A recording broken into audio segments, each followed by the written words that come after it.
Бізде жалпы Қазақстанда эндаумент қорының жұмыс істету мәдениеті жоқ, мойындау керек оны. Жаңа министр айтты, бұл жақсы физика-математикалық мектепте бар деп. Физика-математикалық мектепті кімдер бітіргенін біз жақсы білеміз. Ал біздің университеттер түлектерін қашан іздейді? Депутат болса, әкім болса, суретін іздейді, іліп қою үшін. Сонан кейін бейхабар, ешқандай байланыс жоқ бізде, өкінішке қарай. Содан кейін бізде эндаумент қорлардың әрине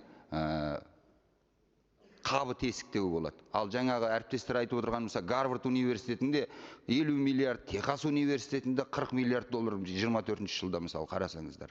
Сондықтан, құрметті Саясат Нұрбекұлы, менің бір өтінішім жалпы келешекте біздің оқу орындары мен түлектерінің байланысын орнату керек сияқты осы эндаумент қорға соны толтыратын адамдар. Өйткені ол жай ғана нәрсе емес, біздің білім алған жеріміз, бізді адам қылған жер.